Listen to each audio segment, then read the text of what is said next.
Dr. Gilbert bali baseka Bukenya alojja abamuttira omwana Brian n'okutuusa kati munnange akyalojja agamba mbu omulambo gwe gwasangibwa eriiso erimu terikola ki teririimu nga balitunguddemu.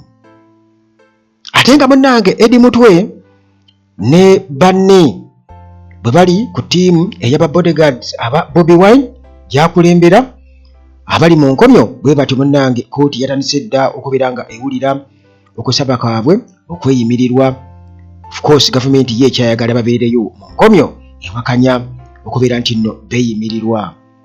Omulamuzi Julius Sebutinde alojja eggwanga lye lyamuvaamu tyamuvaamu munnange nti okuva ensonga z'omusango gwa Isirayiri munnange eggwanga lye lyamuvaamu. Ate Sseggona yeetonze era akakasizza ti munnange already kati ebintu biri taratibu wakati we ne Bobi Wine bw'atyo munnange ajja kubeera nga akwata bendera saidi z'ebusiro. Kakati munnange Uganda Airlines etukakasizza nga bwegenda okutandika flights ez'omunda mu ggwanga okusobola munnange okwanguyaako oba okugonzaamu ku ntambula nga bwe kiri. Bwentyo munnange nkulamusizzaako nnyo wano ku Uganda at Large nga bulijjo mu mikwesese gye ndi nnyo era nga teweerabira nti Hillside View Apartments bano basangibwa wali ku Entebbe Road. Tuuka e Kajjansi Namulanda Kitende buuza ejjanye ku kyaki ogenda okusanga Hillside View Apartments era nga munnange eno ojja kusangayo buli kimu. Tolina kiweetaaga kubeera nga weetikka amasannyalaze gabeerako tegavaako okukozesa munnange ne wifi weeri security gulugulu transport okunona wooli naddala gwava ku airport oba okumpimpi awo wabwereere.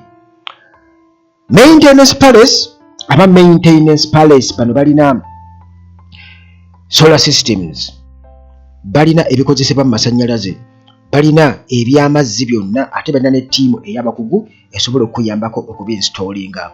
Osobola bakwasa ekizimbe kyo gwe n'obivaako ebya maintenance mu mazzi mu masannyalaze beba Maintenance Palace. Ate nga munnange waliwo omukyala anoonya ennangamuntu ye. Kati ennangamuntu ye yamuvuzeeko yabadde eri ku ministry eya internal affairs gye yabadde. Kakati eyo munnange gye yagisudde era omukyala ono ye Kyalimpa Rest Sarah. Kakati gwe munnange bw'oba walonze ennangamuntu eyo liko Kyalimpa Rest Sarah wano ku Uganda At Large ennamba zange weeziri emu esembya 115 endala esembyayo 73. Yaginoonyeza n'emubula era bwe yatuuseyo kitegeeza yagironze yagenze nayo. Ate nga abamukisa transport services nabo weebali nnyo gwe wenna munnange ayagala okutambuza wano mu ggwanga lyattu Uganda.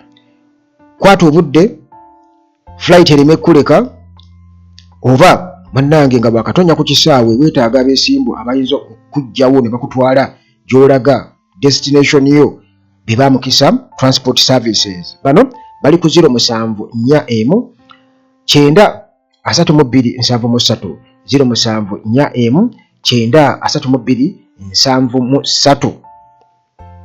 Omusawo Dr. Waali temufa birwadde temwekwasa omusawo ye namwe bakwasa Waali era abasobodde okubeera nga munnange bamwettanira ennamba bagisaba wano nze nenjibawa teri nti oba nsooka onteereko omutwalo nkuwa ennamba y'omusawo nedda nze nkuwampe muganda wange kubanga obulamu nange njagala kwogera eri bantu balamu. Ate bino tebiriiko nti oba ddiini ki oba oli muwanvu oli mumpi oba oli mweru oli muddugavu oba oli mugisu oba oli musoga oba oli wa NRM oba oli wa Nuupu oba oli wa kibiina kya mpoga bakiyita batya death ki DF no tekiri death kiri democratic front mbadde neerabye. Kakati ne bw'obanga oli wa kibiina ekyo n'ebibiina ebirala byonna just gwe jangu nsabe ennamba y'omusawo nze nja kukikuwa. Kakati munnange tusookere mu kkooti ndowooza tusookere mu kkooti ewa Edi Mutwe twolekere tulabe Dr. Gilbert Bukenya agamba ki ani yatta omwana wa Dr. Gilbert Bukenya kubanga essaawa eno akyayogera ku kintu ekyo era atuwadde bingi nnyo ebikakasa nti kituufu yakakasa nti omwana we battamutte.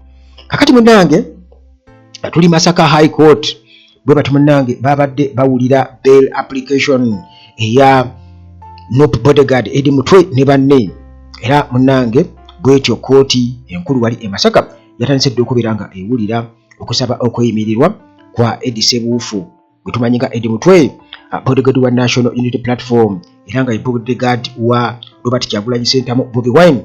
Kakati ono munnange abadde era akyali mu nkomyo mu kkomera lya gavumenti e Masaka emyezi kati gyekulunguludde 6 mirambirira. Yakwatibwa mu ntandikwa y'omwaka guno ku nsonga ezitategeerekeka. Muhoozi n'amutwala twaddamu okulaba ebifaananyi nga Muhoozi yamulina mu basement ye akuba bye ebifaananyi amwambudde engoye akoze buli kimu. Kakati kigambibwa munnange nti ono bo okusinziira ku misango gye bamuteekako bagamba nti bw'atyo ng'akuma mu bantu omuliro wamu n'okukuba enkuŋŋaana ezitali mu mateeka. Okusinziira ku nsonda newankubadde ng'ate wali mu kkooti emisango mirala naye nga ebyo byavaako Muhoozi okubeera ng'amuteeka mu basement ye.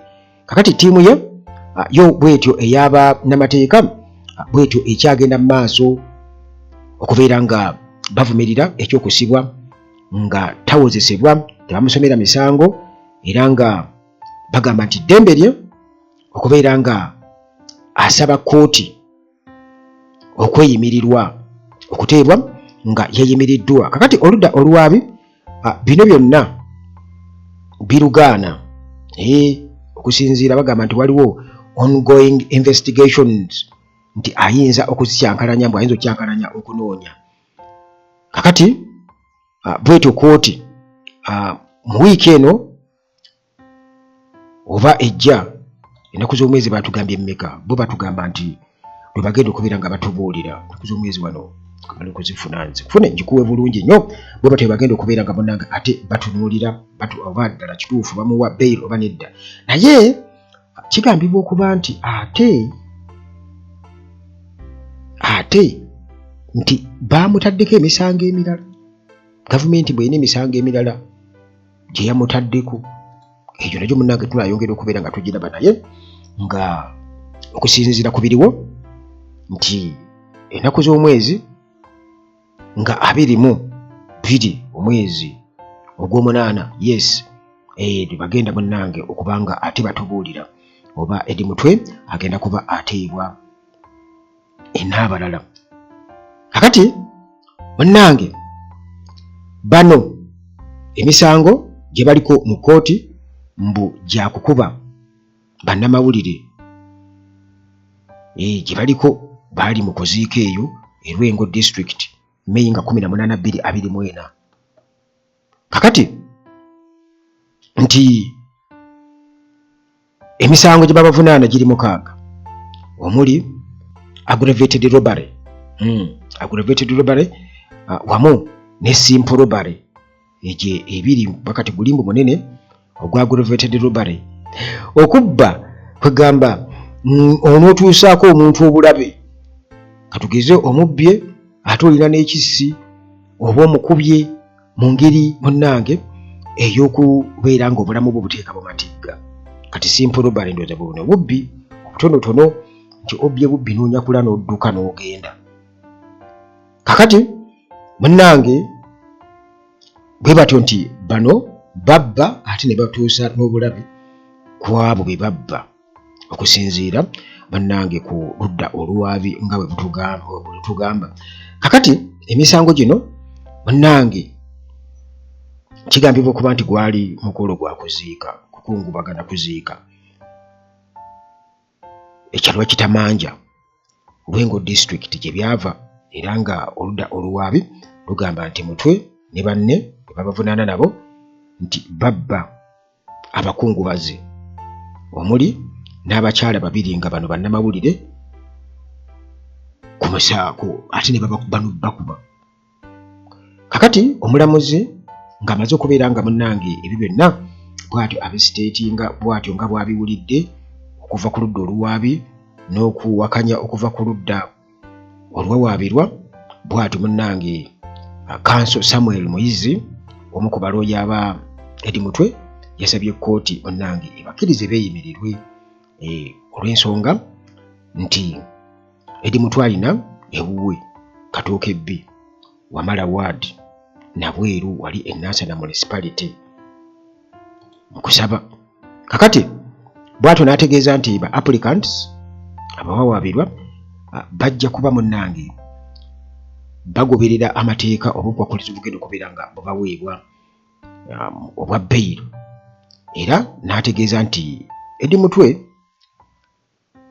tebalinaawo criminal records oba records ez'okubeera nga bagaana bail, nti baali babawaddeko bail ate ne bagi violatinga ne batagoberera amateeka. Kakati bw'atyo ategeeza nti bwe baba bawadde bail basobola okubeera nga ate bagondera amateeka. Kakati okusinziira ku byabaddeyo ababaddewo abazze okubeera nga beeyimirirwa Eddie Mutwe kwabaddeko Honorable Goreth Namugga,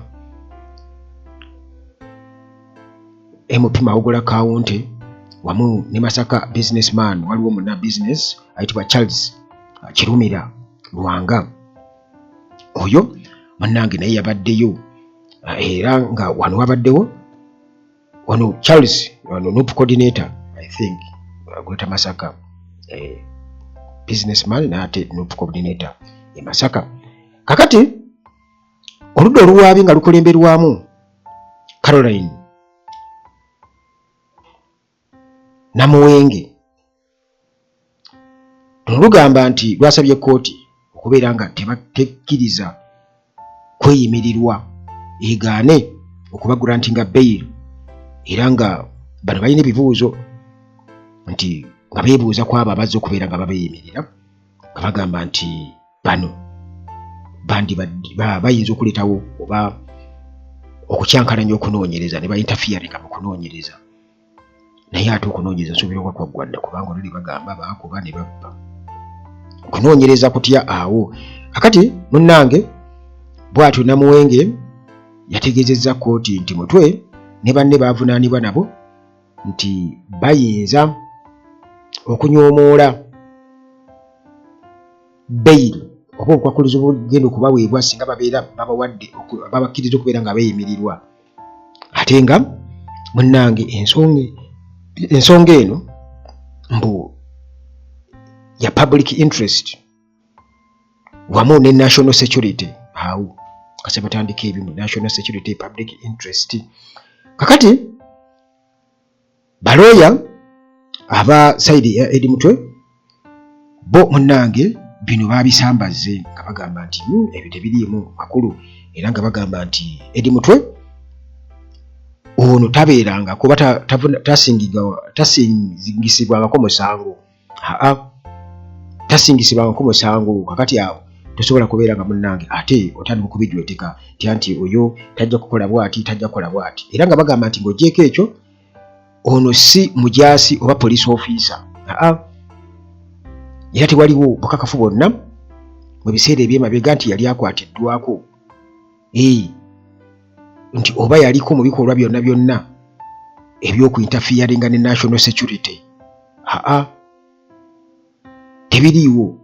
Kakati munnange ebyo biriwa Eddie Mutwe, naye nga tubasabire bagambe ennaku z'omwezi nga 22 omwezi guno gwennyini ate tugenda okubeera nga ate tuwulira omulamuzi biki byagenda okubeera nga atugamba.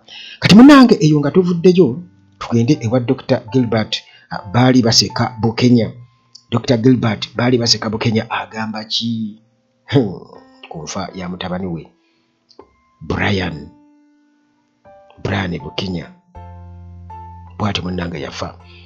Kale munnange ono gwe twogerako former vice president Gilbert Baali Baseka Bukenya Mahogany atugamba nti omulambo gwa mutabani we eriiso erimu teryalimu, eriiso erimu teryakola ki teryalimu muganda wange, teryalimu.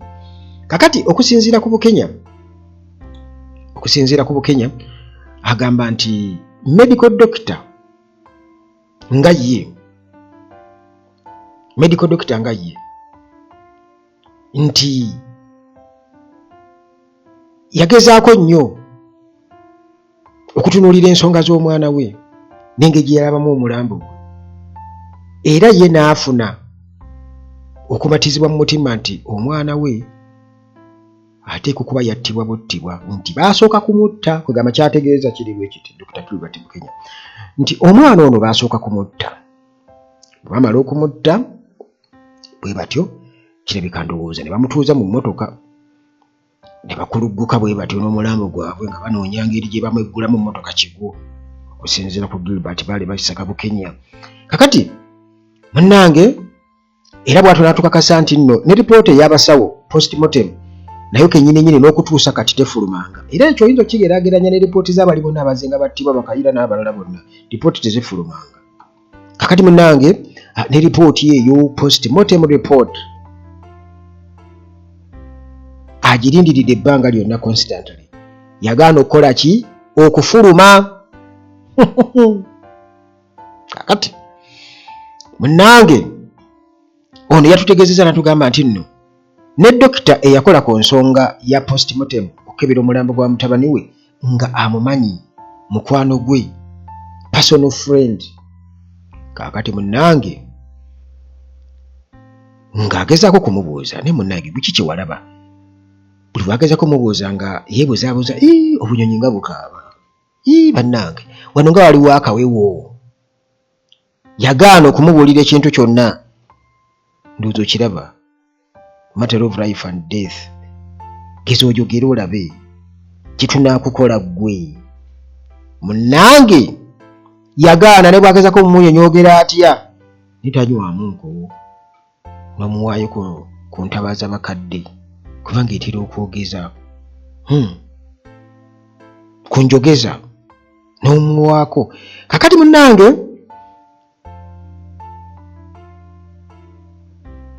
omukulu Gilbert baali baseka Bukenya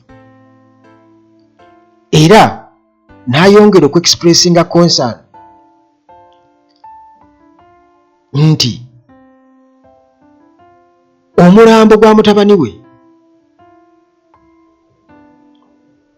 gwali muyonjo ewalala wonna, nga teguliko kamogo ewalala wonna. Oba otegeera kye nkugamba? Nga guli okay ewalala yonna, teguliko nti oba bruises oba kinti oba naye ng'eriiso terikola ki? Teririimu.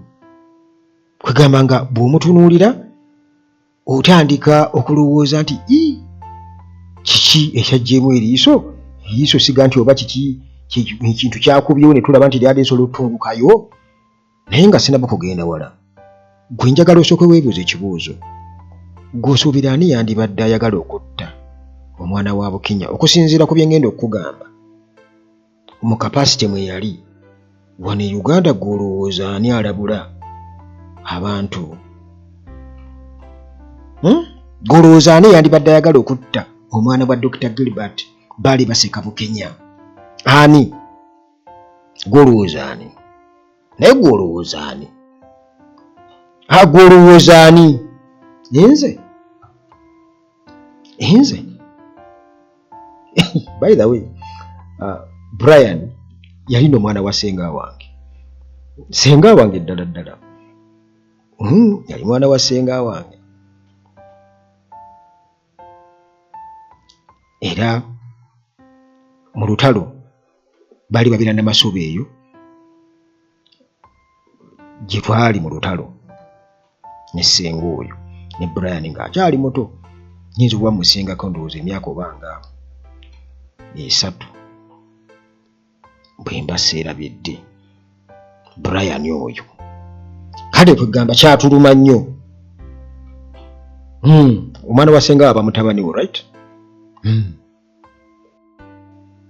Nze munnange sisobola kumutta, sisobola. Kakati nga bw'okyaddamu ekibuuzo ekyo, ani yandisse Brian era nga ekigendererwa ki? Kubanga ne taata we naye atugamba nti omwana we battamutte. Kakati munnange bw'atyo n'atutegeeza nti engoye akyazikuumye ewaka. Engoye akyazikuumye ewaka. Era nga zonna omwana engoye ze yalimu mu kaseera ako azikuumye ewaka, azitadde awo nga bwe zaali, tezoozebwa, tezikola zitya. Kakati Bukenya munnange yali asomesezza Brian bulungi nnyo, nga taata omwana we amutegese bulungi nnyo, era nga Brian Bukenya yali afuuse lawyer by profession. Yafiira ku myaka 26. Yafiira ku myaka 26. Yali anaatera okubeera ng'amaliriza nga cadet officer olwo amuyingiza amagye.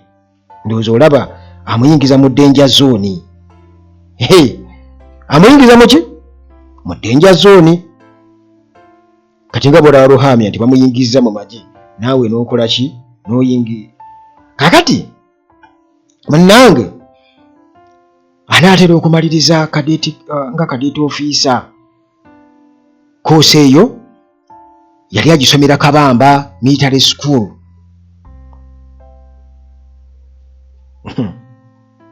Nanti bagamba nti linda kiggweyo afumita mukira. Kakati munnange incident eyatwala obulamu bwe yali wano Mityana Road. Abamanyi oba yitewa Painter. Ne kati ndowooza erinnya Painter lyagenda likola ki? Ligenda lisangukawo. Naye bw'oba odde Mityana, bw'oba wakabeewa Mama Fiina, kati waliwo essomero ly'ebbiri awo erya primary erya gavumenti awo. Kati ekkoona eri awo wentegeeza awo. Kaakati munnange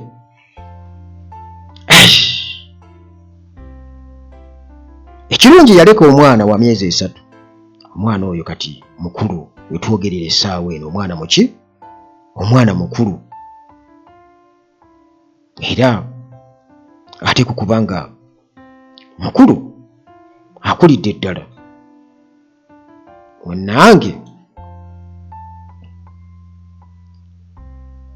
mu mmotoka mwe yali atugenda ku nfa. Lwaki Dr. Gilbert Bukenya yali badde yeemulugunya ku nfa ya mutabani we? Kati mu mmotoka mwe yali mwalimu abantu 6. Abantu 6 era nga bonna baali bava Kabamba. Baali mu mmotoka ya double cabin pick up. Era nga mu driver awo ennyini we yaloozingira ku nfu mu kkoona eryo. Wano Bira Trading Center. Kilometers nga 13 okuva e Kampala. Kubanga bayitawo ku 9. Oba onoteotuuka ku 9. Kakati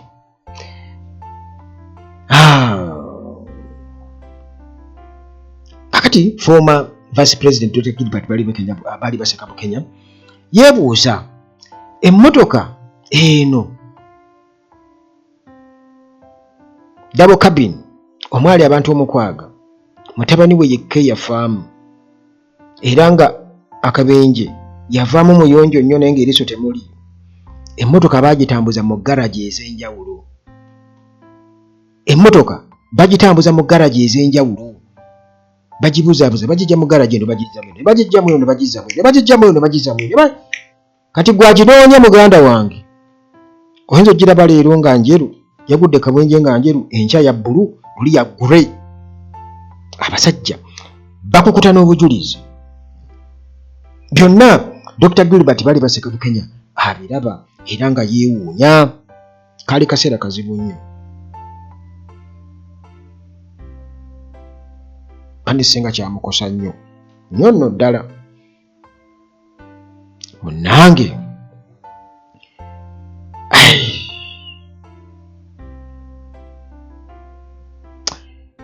bw'atyo munnange Brian yazaalibwa January nga 2, 1983. Ndowooza okiraba kati singa ali mu myaka 4 plus ali mu early 40s singa mwali nga bw'olaba Bobi Wine yafuuka akayinja mu ngatto nti ebirooto by'entiisa munnange bwe batyo ndowooza nga bagezako bikendeeza nekyusooka twebuuze naye ddala gw'olowooza okusinziira nga bw'obiraba nti ono yali asoma busirikale ate nga muyivu ate mwana waamu ani yatta okay tugende mu maaso ekibuuzo tujja kukyeddamu osanga ono bwe naamalira wano mu comment section ojja kuba wakitadde mudda ani yatta Brian kakati munnange byonna nga bw'obiwuliddaawo nga yeebuuza ani yatta kiki ekiddala omwana yafa mu mbeera ki kwegamba ebibuuzo bingi naye ansa ntono ti emmotoka mwalimu abantu 6 omwana we yafamu yekka ate omubiri gwe gwali muyonjo nnyo eriiso lye litaalimu dokita yagaana okumubuulira ebyaba mu postmortem n'okutuusa kati tefulumanga emmotoka nalako kibeera nga bagitambuza mu magaraji ag'enjawulo bagibuzaabuza kakati awo munnange okay ono kugaye bamuzaala 1983 January ng'ennaku z'omwezi 2 Bukinya Brian munnange yali asomye St Savio Junior Primary School Kisubi nga tandaba kwegatta ku St Mary's College Kisubi O-level olwo munnange n'agenda King's College Buddo muzadde ateeka mu ssente omwana we asome King's College Buddo asome A-level kakati olwo nayeeyongerayo Coventry University UK okusoma nayejjukira nti waliwo omuntu omu nga ye bawalula muwalule bwe batyo era butandika okubuuza ebyo nti tubuulire university nga atandika nga bananaagira kaakati munnange amaze okusoma Coventry University UK n'afuna diguri mu mateeka afunye diguri mu mateeka olwo mu kukomawo wano e Uganda n'asoma nga akompletinga clerkship ye wali mu court martial e Makindye olwo munnange n'agenda n'abeera enrolled okusoma cadet course ayingirira tusomye amateeka owaffe ate n'ebitono bye yasoma era nabyo biyizeemu kakati Dr. Gilbert bali baseka buhenya atugamba nti General Ivan Koreta ye yamuwa amagezi nti Brian yali badde ayingira UPDF ajjukira amaze okusoma obwalooya Coventry University akomye olooya omutendeke tiyandibadde ayingira UPDF ku initial stages ng'ekyali wano ekyazimbibwa buzimbibwa nga UPDF kubanga twagala kuzimba court martial ate twetaaga abalooya abawererako ddala. General Ivan Koreta yagamba Dr. Gilbert bali baseka Bukenya kumbe ki mwagala kumbe naye nga kale kumbe kakati munnange kumbe kigambo kya Luswayiri kumbe kakati munnange Sebutinde bwe tugenzeeko Sebutinde ono alojja agamba nti ensi ye munnange bwetyo yamwegaana oluvannyuma olwa omusango guno olwo ensala ye gye yawa ku musango gwa Isirairi ne Gaza Juliet Sebutinde kubanga ono munnange omusango guno gwawaabwa South Africa kati nga ye atula ku International Court of Justice ICJ kali omusango gye gwawaabwa eggwanga erya South Africa nga liwaabira eggwanga erya Isirairi ku bikolobero birikola oba byali likoze mu kiseera ekyo ku Bapalestine e Gaza. Kakati Sebutinde ye munnange bw'atyo mu balamuzi bonna abaaliyo yawagira Isirayiri. Kakati Sebutinde agamba munnange talyerabira olunaku judgment bwe yavaayo nti newankubadde gavumenti yali eri against bye yayogedde, naye ajjukira bulungi nnyo ambassador Adonia Ayebale ku UN yagamba nti omumege ne walinge kubanga ensala ye tekiikirira Uganda bibye ng'omuntu. Bwe bati ne bakola ki? Ne bamwegaana. Era nga bo munnange okusinziira ku Adonia Ayebale yagamba nti obuwagizi bwa Uganda nti buno busaasira nnyo Palestine era nga bamaze okubulaga mu kulonda oba voting pattern ku United Nations. So si Sebutinde bye yasazeewo, kati Sebutinde likimuluma nnyo era essaawa eno waali ali mu isolation. Tibamwegaana naye at least olina ssente era okola by'oyagala. Kyendaba kubanga munnange ebyo biri Palestine naye waliwo ebyawano wano e Uganda. Ebyawano by'oba ojjamu actively ogambe nti ekimala kikola ki? Kimala olabe bwe tutaakuwagire muganda wange bw'onoosigala nga ensi ekwegaanye. Kakati munnange amawulire agava mu kibiina kino ekya NOP gatulaga nti already Busiro East Member of Parliament ono nga Council Medard Lubega Sseggona mbu essaawa eno muganda wange aseza ku kikkoowo. Aseza ku kikkoowe oluvannyuma munnange olw'okubeera nti oba oliawo obutali bumativu n'obwonkenke obubaddewo wakati we ne President Robert Kyagulanyi Ssentamu bulabika buweddewo. Era nga Bobi Wine kigambibwa okuba nti okusinziira ku nsonda ti Sseggona bw'ati munnange yabadde mu kafubo ne Bobi Wine ne bavaako bye bagaayagaayamu okunnyonnyola naddala ku nsonga za mpuuga, kubanga ekyo muganda wange kyali kireesewo confusion y'amaanyi nnyo. Kakati mu closed meeting eno nga boogera mbu bw'atyo n'asobola okubeera ng'amubuulira ensonga lwaki munnange yasalawo okubeera nti attamu ku bigere n'okubeera nga teyeenyigira nnyo mu activities z'ekibiina ne ku headquarters nga tagendayo nnyo. Kakati ensonga eno neeba nga yaleetawo okubuusabuusa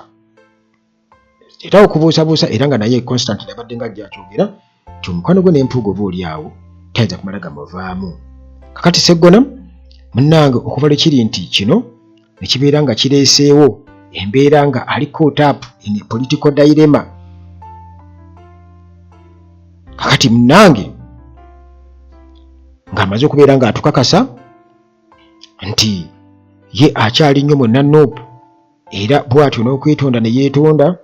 Kigambibwa okuba nti ne bamuwa green light era ttiimu ye n'etandika okubeera nga n'ebiposita kitandise okubeera ng'ezifulumya, ekyongera okubeera nga kiraga nti buli kimu oba oliawo kiri okay. Ababadde baagala kaadi ya NOP ku nsonga eyo wabaddewo gwe bayita Magoola. Gwe bayita Magoola ono abadde muganda wange naye agyesonga ng'akimanyi nti oba oliawo bayinza obutamuwa biliyoniya musajja w'amaanyi businessman Emmanuel Matovu Magoola ow'Engabi, era nti akontributiza kinene nnyo sayidi eyo. Olwo nabagamba nti ne pavers eziri awo Makerere Kavuli mu lujja olwo bwe yaziteekesaawo ku musimbi gwe. Naye munnange Busiro East kirabika ndowooza ate bendera baligikwasa Medard Lubega Sseggona kuba ndowooza era yaba option esookerwako. Yabeera option esookerwako kati bingi nti council ate kuligo ttiimu ya NOP kwali nti awo ndabawo Kalumanywera by the way nti si ye muntu gwenza okusindika obusindisa eri bwotyo n'omala gamugjawo. Kakati bw'ati akomyewo mu good books n'ekibiina ekya NOP n'obukulembeze bwa NOP era nga 2026 nga bwe nkutegeeza nti ku mutimbagano tulaba ttiimu yetandise okubeera nga etambuza posters ze ekiraga nti essuubi ddene nnyo sayidi zaawo. Jjukira nti Bobi Wine takola era by the way abantu abamu babeera confused. Lwaki takola era talina gwe yali assi, talina ttaka lya muntu lye yali abbye, talina ssente za miwa musolo ze yali awuutanyiza. Nedda, kati takola era, tannaba kutuuka ku ekyo muganda wange, tannaba. Kakati gwe yonna gy'oli muganda wange, okusinziira ku bigenda mu maaso, batugamba nti Uganda Airlines yamaze dde okubeera ng'ekakasa 2026-2027 bagenda kutandika flights eza wano munda mu ggwanga lyattu Uganda, era nga domestic flights zitandika 2026-2027 we zitandikira awo financial year eyo bagenda kuba munnange baziyisa. Kakati bino byonna kitegeeza nti bijja kuba bigonzezaamu ku ntambula, era CEO Jennifer Bamutulaki mujjukira bulungi nnyo mu biseera bya Joel Ssenyonyi nga akyali mu Kosase. Kaali si kaseera kangu yadde n'akamu. Kale ono bwe yabadde agenzeko wali mu palamenti yalangiridde n'atutegeeza n'agamba nti ng'ali mu komiti eya commissions bali mu palamenti ku lunaku lwa 6 yagambye nti ye bino byonna bikakasa nti bigenda kubaawo era nga byonna tebiriko kubuusabuusa yadde n'akamu. Waliwo omuntu mwe yagambye nti bannange bino bitandika ddi, kubanga waliwo ennyonyi emu bagiyitaane bagiyita Eagle Air agamba nti bano batutamye buli kaseera babeera bakansolinga flights, kati Uganda Airlines ejjayo ddi. Naye munnange abantu bagamba abatambuze abakozesa ennyonyi ennyo, kuba ffe tubeera ku bodaboda zaffe n'akazuguzugu yange, ne kati mwe abakozesa ennyonyi mugamba nti balemereddwa international flights ne delays mpitirivu, kinaasoboka okubeera nti nno ate zino flights z'omunda inland banaazisobola ozikozesa ozituukiriza, kubanga bo bagirabanga confusion, okutabulatabulwa. Naye ebyo byonna muganda wange, kubanga Katumba Wamala yatugamba nti okuyimirizaawo airline si kyangu, mbu airlines nyingi ziremereddwa ne zigwira ddala mu mawanga ag'amaanyi, mbu si kyangu. Ffe tumala gwogera tulowooza nti oba ennyonyi eringa bodaboda twala wali olujegere lugize, mbu nedda, mbu bodaboda osobola n'ogivuga ng'ogenda oyita abasaabaze ng'ogenda nembu nnyonyi nedda. Kakati mbu si byangu eby'ennyonyi nga oba oliawo abantu bwe babyogera. Sigenda kusukkawo nnyo wano gwe muganda wange ampuliriza, tusinkane ate mu mboozi zaffe eziddaku wano ku Uganda At Large nga bulijjo. Mukama Katonda akuume.